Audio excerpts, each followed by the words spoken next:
The Good Wife. Once upon a time there was a wise and good king. He had only one son, a boy named Delibis. Prince Delibis was a clever young man, and the king loved him very much. One day the king called the prince to him and said, "Listen, my son, you will be king after I have died. I want you to be a wise ruler, but you will only be wise if you are happy, and you will only be happy if you marry a good and clever woman.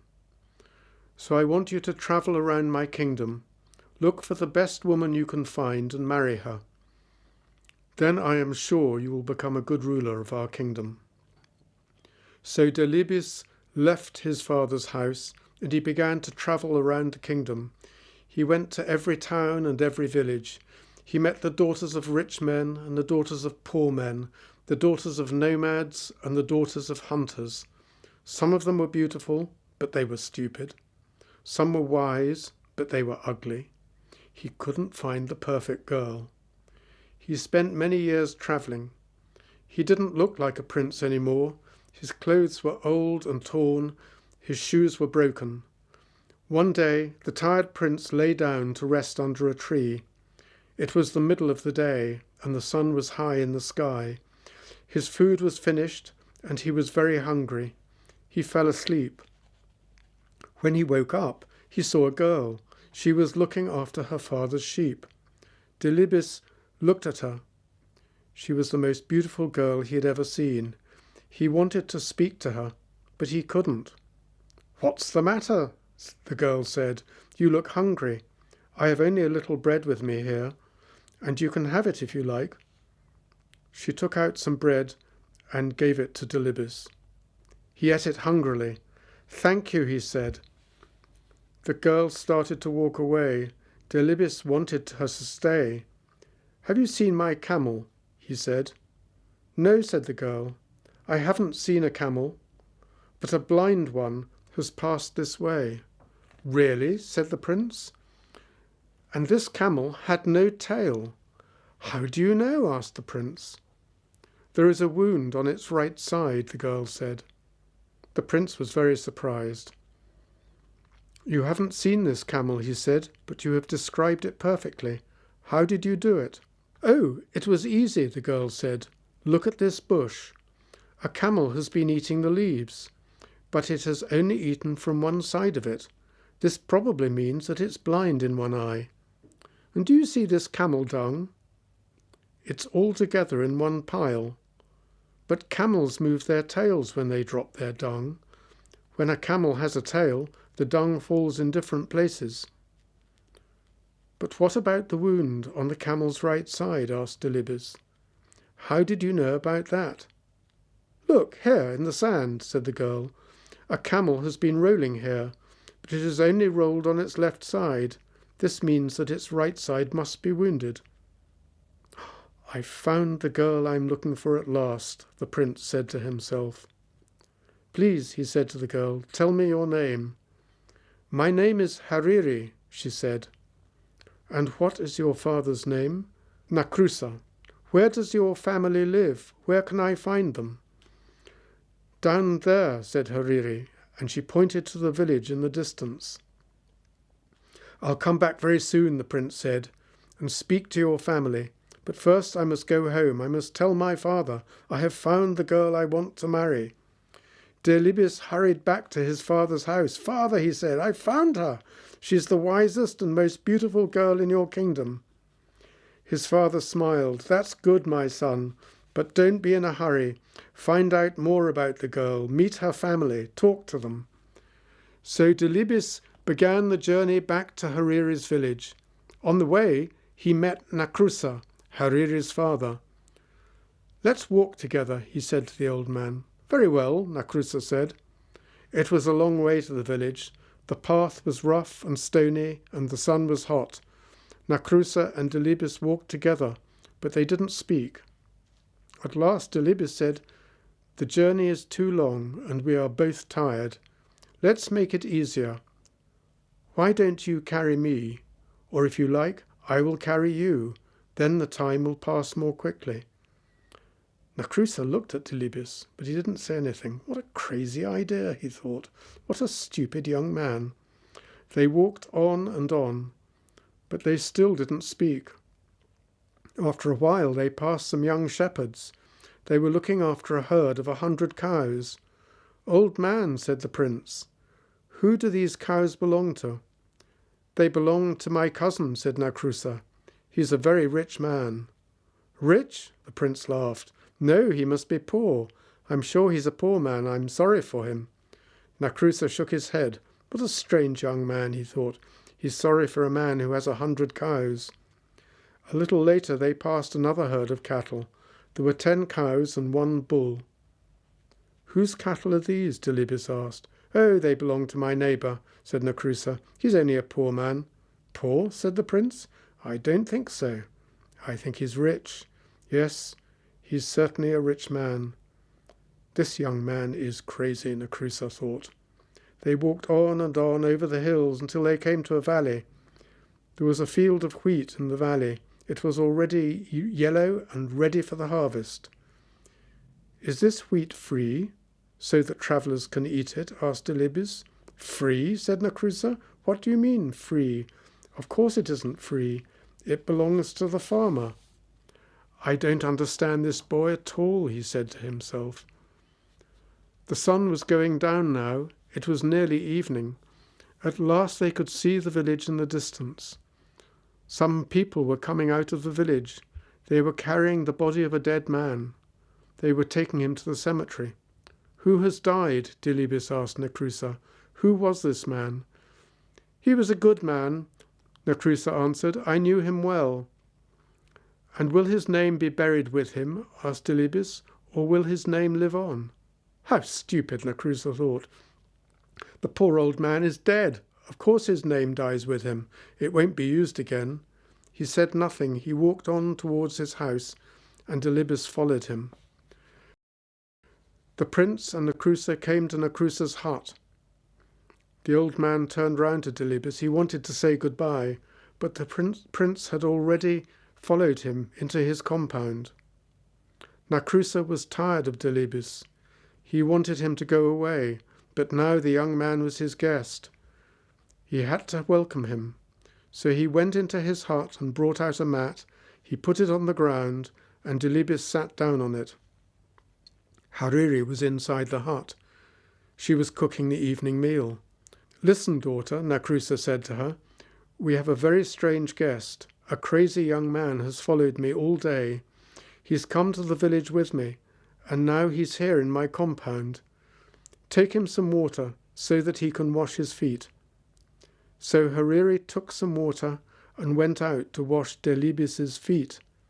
He was very happy when he saw her. She smiled at him, and his heart jumped. She was even more beautiful than before. "Why don't you put your feet on the mat?" she asked him. "Look, they're on the dirty ground." "But my feet are still dirty," Delibis answered. "You haven't washed them yet. If I put them on the mat now, the mat will get dirty too." So Hariri washed his feet. When they were clean, he put them on the mat. Hariri went back into the hut to find her father. "This young man isn't crazy at all," she said. "Oh, yes, he is," said Nacrusa. "Do you know what he said to me on the road? 'Let's make the journey easier,' he said. 'Why don't you carry me? Or if you like, I'll carry you.' Wasn't that stupid? How can I, an old man, carry a big young man like him?" "But father," Hariri said, "you don't understand. He meant that the journey was long and boring. He wanted to make it interesting. When he said, 'Why don't you carry me?' he meant, 'Why don't you tell me a story?' And when he said, 'Or if you like, I'll carry you,' he meant, 'Or if you like, I'll tell you a story.' In that way, you could help each other along the road." "Well, anyway," said Nacrusa, "that wasn't the only thing. We passed a big herd of 100 cows. 'Who do these cows belong to?' he asked me. 'He must be a poor man.' Poor? A man with 100 cows is rich." Then later we passed a small herd of 10 cows and 1 bull. "Who do these belong to?" he said. "Oh, he must be a rich man. Now isn't that crazy?" "No, father," Hariri said. "He's right. The man with 100 cows is rich now, but he won't be rich for long. If he doesn't have a bull, his cows will never give birth to calves. After a while, they will all die, and he'll be poor again. But the man who has a bull as well as 10 cows will soon be rich. His cows will all have calves. He'll have more and more cattle every year.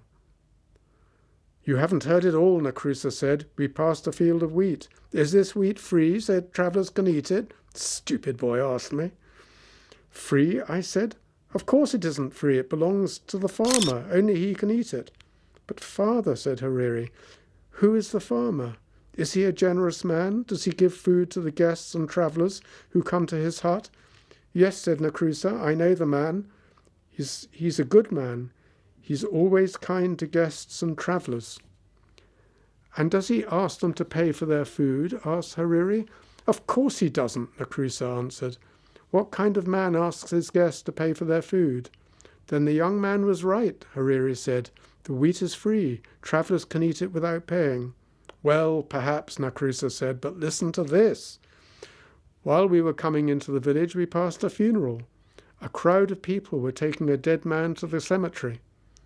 And do you know what this poor fool said? Will his name be buried with him, or will it be used again? Oh, Hariri, said Hariri. Oh, said Hariri, that's easy to understand. He was asking you if the man had a son. The father's name lives on in his son. It's not buried with him. It's used again and again. Nacrusa was tired of talking to his daughter. He went to talk to her uncles. My daughter's crazy, he said. You have seen that strange young man sitting outside my hut. He asks all kinds of stupid questions, but my daughter likes him. Does she? Said Hariri's uncles. That's good. Your daughter isn't a child now. She must get married soon. Why don't you let her marry him? He looks like a good man to us. Oh, very well, said Nacrusa, but it's all so strange. I can't understand it at all. They're both crazy. Hariri heard her uncles and her father. She was very happy. He's so handsome, she said to herself, and so clever. He's the best young man I've ever seen. Delibis was still sitting outside the hut on the mat. He heard Hariri's words. He was very, very happy. Soon arranged. Delibis hurried back to his father, the king. Hariri is a wonderful girl, he said, the best girl in all Afar. I'm very happy for you, my son, the king said. Send camels and cattle for the feast. Take some servants and all my armed men. Go to her house and marry her. Then bring her back to the palace. Oh, no, father, said the prince. She doesn't know that I'm the king's son. I don't want to tell her yet. I won't take any armed men with me. When I go to her house, I'll take only one servant. She'll think I'm a poor man. If she marries me, I'll know she really loves me. The king smiled. Very well, my son, he said. Go, but come back soon. I want to meet my new daughter. It was a long way from the king's house to Nacrusa's village. The prince and his servants started their journey early in the morning, but they walked all day. The sun rose higher and higher in the sky. It became hotter and hotter. I'm very hot and very, very thirsty, Delibis said. I must have a drink. That's all right, sir, the servant said. Look, we're coming to a waterhole. You'll find some water there. They came to the waterhole, and Delibis looked down into it. The hole was deep. The water was a long way down. Climb down and fill my water bottle, Delibis said to his servant. Oh, no, sir, I can't do that, the servant said. I don't want to fall and break my neck. So Delibis climbed into the waterhole himself. He drank the cool, clean water and filled his bottle. Then he looked up at his servant. Pull me up, he shouted. But the servant laughed at him. Pull you up, he said. Why, you fool, I'm going to be the master now.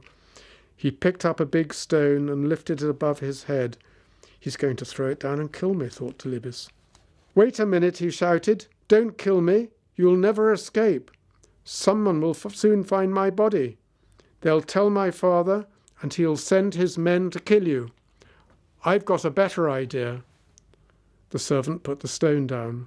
What do you mean, a better idea? He said. "We'll change our clothes," said Delibis. "You take my clothes and I'll take yours. You can be the master and I'll be the servant." The servant laughed. "That's a stupid idea," he said.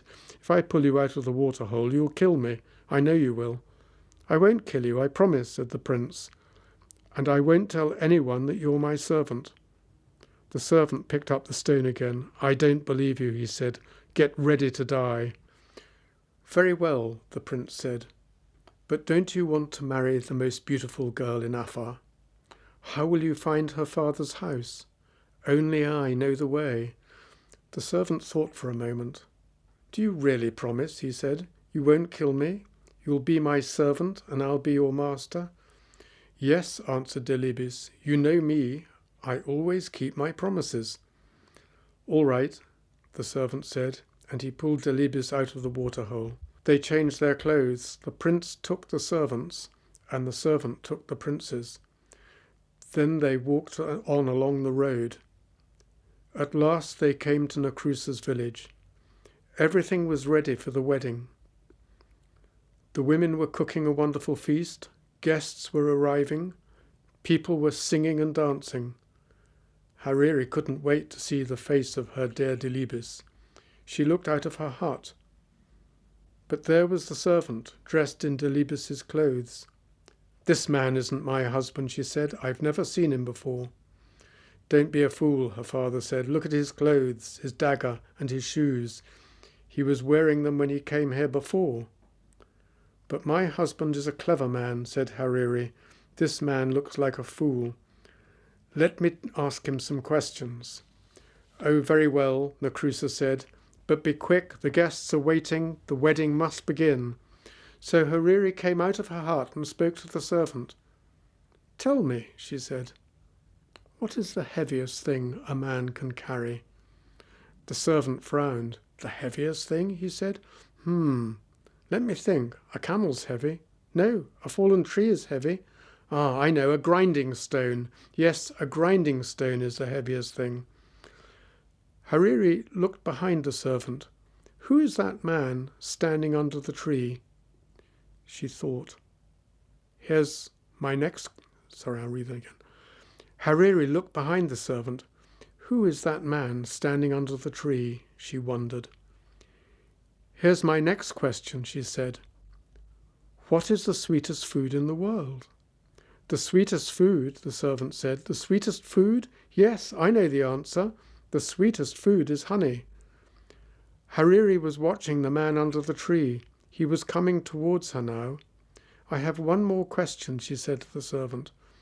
"What is the most beautiful smell in the world?" The servant shook his head. "What a stupid question," he said. "Flowers have the sweetest smell. Everyone knows that." Delibis was standing behind his servant now. He smiled at Hariri. "This man says he's my husband," said Hariri, "but he's a fool. His answers are stupid." Nacrusa was very angry. "Daughter," he said, "what are you saying? Look, the wedding guests are here. The feast is ready. Take this man. He is your husband." "Please, father," Hariri said, "I can't marry a fool. Let me talk to his servant." She looked at Delibis. "Did you hear my questions?" she asked him. "Yes," said Delibis, "and here are my answers. Your first question was, what is the heaviest thing a man can carry? My answer is a promise. A promise is a very, very heavy thing. For me just now, it's the heaviest thing in the world." Next you asked, what is the sweetest food? I know the answer to that question. I was alone once in the desert. I had no food. I nearly died of hunger. Then I met a girl. She gave me a piece of dry bread. It was the sweetest food in the world because I was so hungry. Your third question was this. What is the most beautiful smell? I can answer that one too. It is the smell of the skin on the neck of your baby son. I don't have a son yet, but one day, God willing, he will give me a wife, and one day, God willing, he will give me a son. Hariri laughed and clapped her hands. "Did you hear that, father?" she said. "This man is my husband." "But he's only a servant," Nakrusa said. "I'm tired of all this nonsense, Hariri. I'm your father. You must obey me. Marry the master, not the servant." Hariri went and stood by Delibis. "Master or servant, this is the man I will marry," she said. The servant was frightened when he heard this. He fell down on his knees. "Oh, please, please forgive me," he said to Delibis. "I was a fool. Don't tell the king, your father." "The king? Your father is the king?" Nakrusa said to Delibis. "My dear boy, this is wonderful. Hariri, my girl, you are right, of course. This is the right man for you. I always knew you were a clever girl. You're going to marry a prince. Where are the singers? Is the food ready? Let the marriage begin." The wedding was a happy one. Everyone ate and sang and danced. Only Delibis's servant wasn't happy. He went out of Nakrusa's compound and ran away. They never saw him again. The next day, Delibis and Hariri began the journey back to the king's house. Everyone there was very happy to see them. The king liked his daughter-in-law at once. "My son, you have chosen well," he said to Delibis. "Now I know that one day you will be a wise and happy ruler." After a year, Hariri had a son. Delibis was very happy. He took his son in his arms. He smelt the skin on the baby's neck. It was the sweetest smell in the world to him.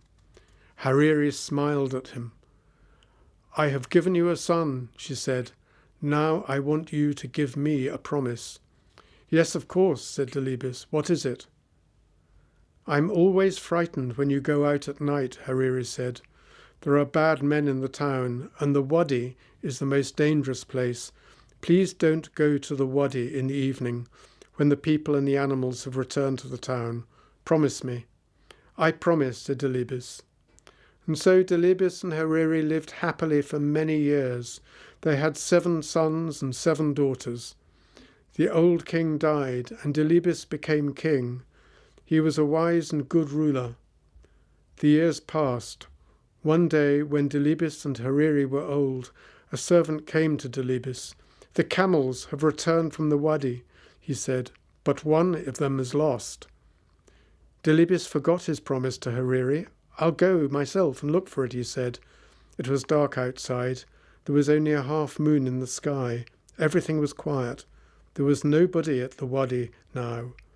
Everyone was at home in their own houses. Suddenly, 4 men jumped out from behind a tree. "Give us your money," shouted one. "Give us your clothes," shouted another. The 3rd man came close to Delibis and looked at his face. "Let him go," he said to the others. "It is the king." "What?" the 4th man said. "Yes, quick, let him go." But the first 2 robbers laughed. "Let him go," they said. "Are you crazy? He'll send his soldiers after us. They'll catch us and kill us. No, we must kill him now." They began to argue with each other. "Kill him," the first 2 robbers said. "Let him go," said the others. The first 2 robbers were the strongest. "We must kill you," they said to the king. "We want to save our own lives." "Give me one last wish before I die," the king said. "Very well," said the robbers. "What is it?" "Go to my house," Delibis asked them. "Tell my wife that you saw me near the wadi. Say to her, 'There's a black cow in my herd of cattle. Its horns are too long. It will put out the eyes of the other cows. Take it out of the herd.'" "Is that all?" asked the 3rd robber. "No," answered the king. "Tell her this. There's a black mat on the roof of my house. Take it away. Put a white mat there in its place."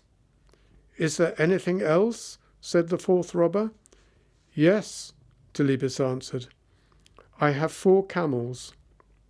Tell my wife to keep 2 of them, but tell her to let 2 of them go." "Have you finished now?" the first robber said. "Yes," said Delibis. "Then you must die," the first robber said. And so the robbers killed Delibis. They took his body and threw it under a tree. "Come on," the first 2 robbers said. "We must run away." "No," said the 3rd and 4th robbers. "We must take the king's message to his wife. We promised." "Are you crazy?" the first robber said. She'll know that we killed him. Her sons will kill us. But she doesn't know that he's dead, the third robber said.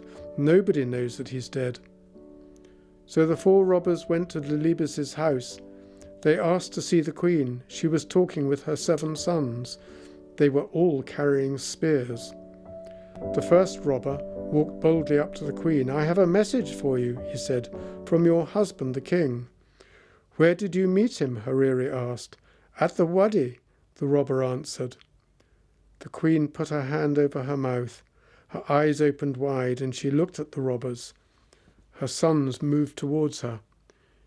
"Is my husband well?" she asked. "He's fine," laughed the robber. "We left him under a tree. He'll be home soon." "And what was his message?" Hariri asked. The first robber told her the words of the king. When he finished, Hariri said to her sons, "Catch these men." "Why?" her eldest son asked. "They have only brought some messages from our father." The robbers were already running out of the compound. "Quick, quick, don't let them escape," shouted Hariri. Her 7 sons ran after the robbers and caught them. They brought them back to the queen. She was crying. "What's the matter, mother?" her eldest son asked. "Didn't you understand your father's message?" said Hariri. "Listen, this is what it means. Take the black cow out of the herd of cattle," he said. "It will put out the eyes of the other cows. This means that your father doesn't want the crows to eat his eyes. He wants us to bury his body." "You mean our father's dead?" her sons asked. "Yes," said Hariri. "This is his second message. Take away the black mat on the roof. Put a white one there. He's dead, and he wants me to put white clothes on for him." "It was these men who killed my father," shouted one of the sons, and all of them lifted their spears. "Wait," said Hariri. There was one more message. "Keep 2 of my camels," your father said, "but let 2 of them go." This means that 2 of these men killed him, but 2 tried to save his life. The robbers fell down on the ground. "You know everything," the first robber said. "You're right. It was my friend and I who killed the king. These 2 men tried to save him." "Kill the murderers," shouted the brothers, and they killed the first 2 robbers with their spears and daggers. Then the 3rd and 4th robbers took Hariri and her sons to the wadi. They found the body of Delibis and brought him home. Hariri put on white clothes, and her sons buried their father. He was a great king, all the people said. Why? Because he was married to a good and